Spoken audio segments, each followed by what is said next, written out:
Connaissez-vous les métiers du dépannage? Connaissez-vous un dépanneur? Si vous en avez un dans votre entourage, peut-être familial ou amical, vous connaissez un petit peu mieux ce milieu et surtout ce métier. Et vous l'êtes peut-être vous-même. Alors sachez que vous êtes tout de suite attendu au 0826 300 300 pour témoigner sur vos métiers. Aujourd'hui, nous allons ouvrir le sujet des risques du métier de dépanneur.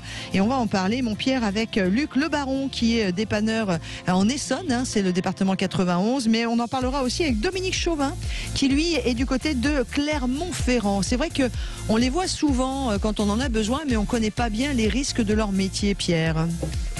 Oui, et puis pourtant, on voit toutes ces campagnes d'affichage, notamment souvent sur l'autoroute, avec de la communication ces dernières années qui commence à s'étoffer. Une communication aussi de la part de l'institution sécurité routière, le bras armé de l'État pour mettre en place les radars automatiques, la sécurité sur les routes françaises. Mais de temps à autre, quand même, ils ont osé quelques actions qui étaient plutôt positives, notamment celle de communiquer sur ce métier, ces métiers qui viennent aussi nous sauver un petit peu de la situation. Et on en profite, Lolo, pour rappeler tous les bons gestes quand on est victime d'un accident, d'une panne sur l'autoroute. Qu'est-ce qu'il faut faire? Où est-ce qu'on se met en sécurité? Il y a encore trop d'accidents, trop de situations de suraccidents qui naissent notamment de ce type de situation de base. Exactement. Alors autoroute ou même les routes nationales ou autres départementales ou voire les 4 voies, eh bien connaissez-vous également cette association Fiers d'être dépanneurs? Ils ont réussi à se battre et ça y est, c'est la loi, le corridor de sécurité. Mais vous qui prenez votre voiture, votre moto, votre camion, votre ambulance, votre vélo même sur les routes en ville, connaissez-vous les corridors de sécurité? C'est nouveau, c'est la loi. Pour les respecter et les protéger, on parlera en détail de tout cela avec notre premier invité, Luc Le Baron, qui sera avec nous dans quelques instants. Et je vous attends au 0826 300 300 ou sur la page Facebook de Sud Radio. Dépanneurs, connaissez-vous les risques de leur métier? À tout de suite. Et ça roule vous propose pour la première fois de plonger dans un des métiers dont on a toujours besoin lorsque nous sommes automobilistes, et pas que, mais dont on parle rarement dans les médias, alors que sans eux, la route évidemment ne pourrait pas être la même. Métier de dépanneur. On va en parler entre autres avec Luc Le Baron, que j'ai eu la chance de rencontrer par les réseaux sociaux. Donc on s'est beaucoup parlé avant d'organiser cette émission. Bonjour Monsieur Le Baron. Bonjour Laurence. Comment ça va? Bonjour. Ça va très bien. Vous êtes dépanneur, mais vous avez aussi un garage. Vous êtes situé à Brunois, donc c'est dans l'Essonne, dans le 91. Et du coup, on va tout de suite, si vous le voulez bien, et grâce à vous, merci, accueillir votre collègue qui est à Clermont-Ferrand et qui, lui, est un dépanneur aussi et qui travaille beaucoup sur les différentes autoroutes qui partent de Clermont. C'est Dominique Chauvin. Bonjour Dominique. Oui, bonjour.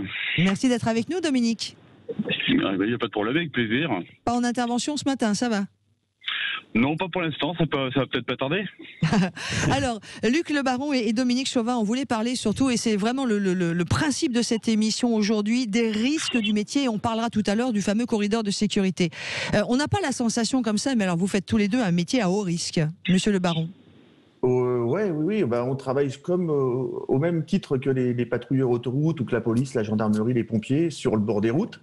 Donc on est sujet aux heurts, on est sujet aux appels d'air quand les camions nous doublent quand on est en intervention sur le bord de la route, etc. Donc les gens se rendent pas compte de ça. C'est en parlant et en développant le sujet que les gens s'aperçoivent qu'effectivement c'est dangereux à ce niveau-là. Ouais.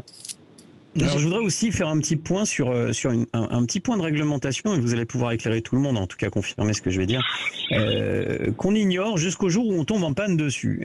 La réglementation n'est pas la même que l'on tombe en panne sur l'autoroute ou sur une route nationale de type 2x2 voies. Est-ce que vous pouvez nous expliquer la différence? Qu'est-ce qu'on fait quand on tombe en panne? Quand est-ce qu'on a le droit de vous appeler en direct? Quand est-ce qu'il faut passer par un service de gendarmerie? Bref, expliquez-nous tout. Alors, tout ce qui est considéré comme autoroute, donc tout ce qui est voie concédée, c'est bien souvent des voies réglementées et il y a des appels d'offres, on doit répondre à des appels d'offres et c'est que le dépanneur agréé qui peut intervenir. Donc bien souvent, sur ces routes-là, il y a des bornes d'appel d'urgence, etc. qui tombent sur le PC autoroutier ou sur la gendarmerie ou les CRS, enfin, etc. Et les CRS missionnent le dépanneur de permanence du secteur où vous êtes en panne. D'accord. Donc on n'appelle pas en direct le dépanneur. Vous ne pouvez pas appeler, sur ces routes-là, vous ne pouvez pas appeler le dépanneur en direct. Vous appelez les services de sécurité qui, eux, missionnent le dépanneur agréé Et ce dépanneur agréé, une fois qu'il est sur place, vous pouvez lui dire, bah, écoutez, voilà, moi, mon assistance ou mon assurance, c'est telle assistance. Et lui, l'assistance prendra en charge le règlement du dépannage. Mais l'assistance ne peut pas missionner leur dépanneur agréé à eux. Quoi, ouais, ça c'est après. Ça c'est quand on est hors autoroute en fait, hein, que l'assurance missionne son dépanneur agréé. Ça fera partie de plein de sujets, ça, parce que c'est vrai qu'on connaît mal hein, ce milieu du dépannage. On y est confronté quand on est accidenté ou quand on a volé sa voiture ou quand on est obligé ou même tout simplement en panne. Mais aujourd'hui, je voudrais vraiment qu'on reste sur les risques du métier et j'aimerais surtout, parce que c'est quelque chose que j'ai appris avec vous, Monsieur Luc Le Baron, quand on a parlé de ça pour préparer l'émission, vous m'avez parlé de ce qu'on appelle le corridor de sécurité et j'ai fait what? J'ai pas dit what the fuck, hein, j'ai dit what is it? Parce que j'avais jamais entendu parler d'un corridor de sécurité. Parlez-nous-en avec votre collègue Dominique Chauvin. Bah écoutez, je vais prendre la parole avant Dominique, mais il expliquera lui aussi son truc parce qu'en fait il travaille sur une route sur la RCEA, donc il intervient beaucoup sur ces routes-là. L'autoroute de la route de la mort. Ouais, sur la route de la mort. La transeuropéenne. Exactement. Donc nous on a été. Moi j'ai fait plusieurs voyages au Canada et j'ai des collègues dépanneurs au Canada et eux avaient cette procédure de corridor de sécurité quand j'y suis allé. J'avais trouvé ça super bien parce que pour en avoir parlé avec eux et c'était une chose de sécurité qui m'a touché, qui était très importante. Mais c'est quoi exactement, Luc ? En fait, c'est une barrière virtuelle que les automobilistes ou les camions doivent respecter. Donc, ils doivent s'écarter, ils doivent ralentir et s'écarter en gros d'une voie quand c'est possible, mais de laisser un espace de sécurité entre eux et les intervenants, les personnes qui sont en train de travailler sur le bord de la route. Ou les gens en panne, ou la voiture qui est en panne, puisque ça marche ici en France, aussi pour les particuliers et les gens qui sont en panne. Ça évite les appels d'air, ça évite de faucher quelqu'un, ça évite de percuter les véhicules d'intervention, ça évite plein de choses. Le camion qui est en train de rouler, qui en a un autre derrière, le premier lui cache sa visibilité. Si le premier s'écarte, le deuxième va voir devant lui et ça va permettre ainsi de suite de dégager cette visibilité et de permettre de sauver des vies. En fait, l'important c'était ça, c'était surtout de sauver des vies. En fait. Ouais. Mais ça, c'était déjà en place aux États-Unis, au Canada, on va dire dans l'Amérique du Nord, c'était déjà en place et c'est des choses qui sont intégrées dans le fonctionnement de l'automobiliste. Il le sait, c'est automatique. Or, en France. On le sait pas encore en France, c'est pas encore ça. Ça commence à rentrer. On commence nous en tant que dépanneurs à le voir un petit peu. Il y a des chauffeurs de poids lourds qui s'écartent, des voitures qui s'écartent. Ça commence. Mais on savait pas. Pierre, tu savais toi évidemment à 40 millions, mais moi je ne savais pas que c'était maintenant devenu une loi en France aussi. C'est toujours la difficulté, c'est qu'en fait les règles qui sont régies par le bon sens, massivement on a tendance à ne jamais en parler. Alors effectivement c'est du bon sens de s'écarter, peu importe comment on appelle ça, corridor de sécurité ou piano à queue, c'est pas grave. Le principe c'est juste que derrière on comprenne cette nécessité impérative de laisser cette grande distance de sécurité. Et on en parle très peu, voire même on n'en parle jamais. C'est la première fois qu'on entend parler depuis, j'ai l'impression, au moins 30 ans. Ouais, mais attends, mon Pierrot, c'est que c'est devenu obligatoire.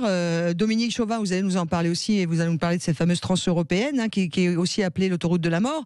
Mais ça y est, c'est devenu obligatoire. C'est une loi, c'est ça, hein, Jean-Luc Luc Le Baron. Oui, c'est une loi. Maintenant, c'est une loi.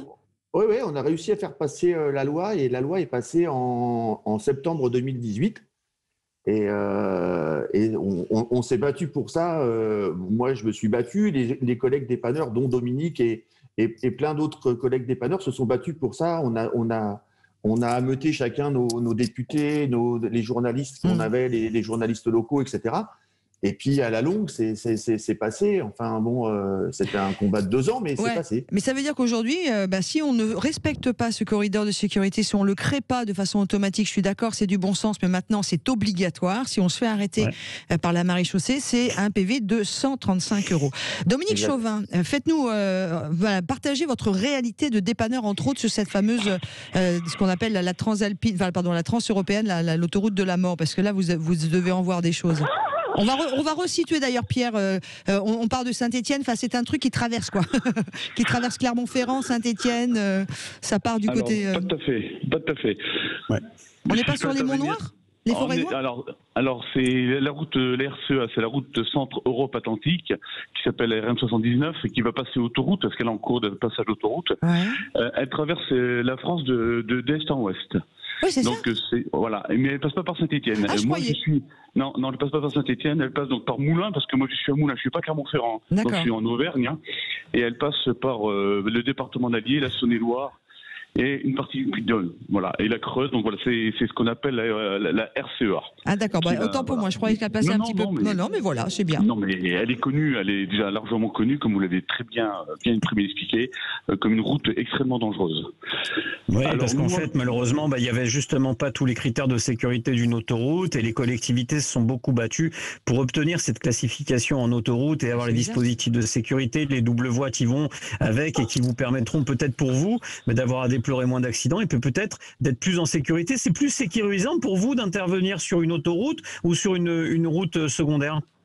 Alors c'est plus tout à fait, c'est plus sécurisant pour nous, nos équipes, d'intervenir sur notre route que sur une route, route département, une route nationale. On est plus en sécurité. Déjà par la largeur des bandes d'arrêt d'urgence et le service autoroutier qui est très très présent. Alors concrètement, vous, sur cette fameuse RCEA, une des routes les plus dangereuses de France et d'Europe, Dominique Chauvin, vous êtes dépanneur du côté de Moulins, donc vous travaillez autant sur route que sur autoroute et sur RCEA. Comment ça se passe, vous, le corridor de sécurité, les gens, ça y est, on commence vraiment à le respecter ou non, malheureusement, vous voyez encore trop d'accidents graves qui sont dus à un manque de bon sens et de protection? Parce qu'on doit vous protéger.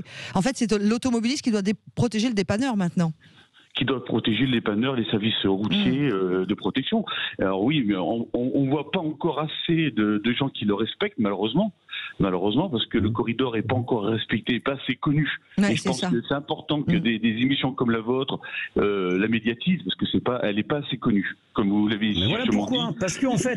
Parce qu'en fait, comme vous l'avez dit, comme vous l'avez expliqué, eh bien c'est virtuel, c'est-à-dire que c'est un espace qui fait la largeur d'une voie virtuelle, mais qui n'est pas matérialisé. Et on peut difficilement en vouloir à un automobiliste s'il n'est pas au courant. Oui, mais... Et pour l'instant, ça ne doit pas vous faire péter un plomb quand même de voir qu'on vote des lois depuis 2 ans et qu'il n'y a pas une seule campagne de communication qui se met en place.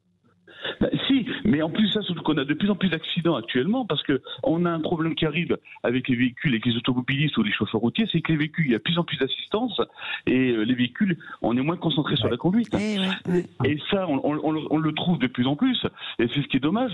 Mais ça nous fait péter un plomb, oui et non. Mais malheureusement, c'est un fait que vous savez très bien qu'une loi, quand elle est passée dans un pays, elle est compliquée et ce qui est surtout dommage, c'est qu'elle n'est pas assez médiatisée. C'est surtout ça, voilà, c'est surtout ça. C'est là où je vous rejoins, Dominique. Le dernier accident en date que vous avez vécu sur une de vos interventions? Ah ben moi, l'un des plus graves accidents qui a marqué tous les esprits nationaux, c'est les 12 Portugais qui ont été tués sur l'RCEA. J'étais présent. Voilà, et ça sur l'RCEA. Vous étiez sur l'intervention? Ah oui, j'étais dessus, avec mes équipes, alors, bien sûr. On rappelle les faits, une voiture, on n'est pas là pour juger ni quoi que ce soit, mais en fait une voiture qui était archi pleine, des conditions de circulation qui étaient complexes et on n'a jamais eu une transparence encore totale. Je pense que l'enquête est encore en cours, non? Et qui a créé un accident qui a fait plus de 10 victimes. 12 victimes. 12 victimes. Un minibus aménagé sommairement et qui a percuté un poids lourd qui arrive en face. Au secours, au secours. On a Ilyes qui nous rejoint au 0826 300 300. Bonjour Ilyes. Bonjour. Merci d'être avec nous. Vous travaillez aussi pour une société de dépannage, me dit-on, au Standard? Oui, tout à fait. Chez 911 Dépannage, aussi basé dans l'Essonne. D'ailleurs, un grand bonjour à Luc Le Baron. Un grand bonjour à lui, le patron de Fier d'être dépanneur. Donc voilà, je voulais vraiment le passer le bonjour. D'accord. Et vous, là, vous intervenez souvent aussi plutôt sur les autoroutes de la région parisienne, en fait Alors, nous, non, comme l'expliquait Luc, on n'est pas sur les autoroutes. C'est vraiment des sociétés agréées qui répondent voilà, c'est ça, qui répondent à un appel d'offres. Nous, on est plus sur les routes départementales et certaines nationales. Est-ce que le fait, alors c'est pas pour dire, on est d'accord, tous ceux qui écoutent Sud Radio, Paris n'est pas la France et j'en suis la première défenseuse. L'Île-de-France n'est pas la France et j'en suis la première défenseuse. Or, en Île-de-France, il y a quand même en tout 12 millions d'habitants, Paris intramuros compris. 12 millions d'habitants avec Paris, il y a 2 millions à l'intérieur de Paris. Est-ce qu'il y a donc évidemment plus d'accidents? Ça paraît logique parce qu'il y a une un pourcentage plus grand d'automobilistes que, par exemple, si je me promène, je sais pas moi, mais du côté de la souterraine, là-bas, en descendant vers Châteauroux et Limoges, quoi. Ah bah oui, ça c'est clair. Ça c'est clair. Plus vous avez une concentration de population, plus la démographie est importante, plus vous avez un risque d'accident. Juste une chose que je tenais à rajouter quand même. Le corridor de sécurité, on a beau en parler, on a beau le rabâcher, il est toujours pas respecté. Et ce qui nous fait nous péter un plomb à moi et à mes gars en intervention, c'est le téléphone portable. C'est le téléphone portable ou les différents écrans. Parce que ça, j'écoute l'émission depuis ce matin, je vois qu'on n'en a pas assez parlé. Non, vous avez raison. Un corridor, franchement, pour pas voir entre guillemets une dépanneuse avec les gyros, les feux de travail, les flashs stroboscopiques. En pleine journée, on aveugle. Donc je vous laisse imaginer la nuit. Pour pas la voir. Et donc avec déjà ou sans corridor de sécurité, voilà, faut pas avoir les yeux sur la route pour commencer. Donc en plus de ça, on rajoute le corridor de sécurité, d'autant plus que maintenant, voilà, il y a des nouveaux équipements qui sont sortis pour les dépanneuses, des petites lumières justement qui matérialisent au sol d'une lumière rouge le corridor de sécurité, d'accord, et qu'on réussit quand même à ne pas les voir. Voilà, oui, c'est qu'on a les yeux autre part. On sait très bien où sont les yeux. On sait très bien où sont les yeux à ce moment-là. Sur Spotify ou sur Wave, enfin j'en sais rien. Mais oui, ou même, moi je me suis toujours battue, même si c'est très pratique, mais je me suis toujours battue. Je sais que le GPS ou ces écrans qu'on a maintenant d'intégrer dans nos voitures, ok, c'est super pratique, mais c'est pas super sécure quand on regarde quelque chose sur le GPS qui bouge. C'est toujours mieux. Lolo, c'est toujours mieux que l'époque où on avait une carte dépliée sur les genoux. Mais mais la carte on la déplie pas. Pour faire simple. Mais pour faire simple. Et après on conclut. L'idée, c'est peut-être de lancer cet appel parce que je sais qu'elle nous écoute, la nouvelle déléguée interministérielle à la sécurité routière qui vient d'arriver. Alors, on a su mettre le paquet en termes de communication pour nous vendre du 80 km/h qui a servi au final à pas grand-chose. Moi, je demande à ce qu'on mette en place une campagne de communication parce que je me mets à la place de ceux qui nous écoutent en ce moment et qui découvrent. Parce que corridor de sécurité égale une voie virtuelle, donc pas forcément matérialisée tout le temps sur la route. C'est pas simple pour tout le monde et on n'est pas tous au même niveau d'information. Ce dont on a besoin, c'est de communication officielle. Et puis on est d'accord, Luc Le Baron, c'est que si on est sur une route à double sens, eh bien on essaye de s'écarter au maximum sans prendre de risques. On ne va pas se prendre la voiture qui vient en face, évidemment. Mais si on ralentit, mais on le crée virtuellement. Luc Le Baron, un mot pour nous quitter sur Fier d'être dépanneur. C'est l'association auquel vous appartenez aussi et qui s'est bien battue pour avoir ce corridor de sécurité en loi. Oui, on s'est bien battu. Alors, je voulais rebondir vite fait. 30 secondes, Luc. 30 secondes. Il y a quelques campagnes qui sont faites par l'ASFA, l'Association des sociétés françaises d'autoroutes, qui a fait une campagne au mois d'octobre. Il devrait y en avoir une qui devrait être refaite au mois de mars et au mars. D'accord, ok, très bien. Fier d'être dépanneur en 10 secondes. Ça va être court. Fier d'être dépanneur en 10 secondes. Allez, je vais faire vite. On est recordman du monde du plus grand défilé homologué au Guinness. Donc, tous les dépanneurs sont regroupés. On a battu le record du monde des Américains avec 491 dépanneuses. Voilà, c'était la présentation de Fier d'être dépanneur. Et c'est une association des métiers. Une belle communauté unie, parce que pour battre ce genre de record, il faut être uni. Voilà, exactement. Et ça a été fait à Moulins chez Dominique Chauvin. Eh bien, super. Et ma phrase actuellement de 2021 sera: seul, on va plus vite, mais à plusieurs, on va plus loin. Et c'est quand même beaucoup plus agréable. Merci beaucoup, Luc Le Baron. On vous redonnera la parole pour bien comprendre après le métier de dépanneur, qui paye quoi, combien, etc. Nous, en tant qu'automobilistes, ce sera un peu plus tard dans la saison. Merci à Dominique Chauvin, dépanneur du côté Clermont-Ferrand, à Elias de nous avoir appelé au 0826 300 300. Et pas merci à Gaspard qui nous rejoint tout de suite pour nous dire que le carburant a encore augmenté. Sud Radio, ça roule, la minute qui carbure. Oui, c'est mi-figue, mi-raisin ce week-end, Laurence, avec le samplon 98 qui ne bouge pas, 1,46 € en moyenne par litre. Le samplon 95, lui, augmente de plus 0,7 centimes par litre, 1,38 € en moyenne le litre. Le gazole, lui, prend plus 0,1 centime, toute petite augmentation, 1,30 € le litre en moyenne. Seul le bioéthanol baisse, 68 centimes le litre, moins 0,6 centimes pour cette semaine. Eh ben, merci beaucoup, mon Gaspard. Merci, mon Pierre. Bon week-end à toi. On se retrouve la semaine prochaine. Soyez prudents tous sur la route et puis faites le plein et faites les stocks dans la voiture parce que mon petit doigt me dit que quand la reprise va être là, elle est carburant, Laurence. Tu vas voir, cette année on va en parler de carburant. Il y a bien des chances. Et puis tu sais de quoi tu parles, toi. Dans quelques instants, vous avez rendez-vous avec en direct Place de la Madeleine de notre ami Alain Marty, de sa passion du vin, car je veux que cette année pour vous soit une année de passion et d'émotion. Et le vin en fait partie, et bien sûr avec modération. On vous embrasse.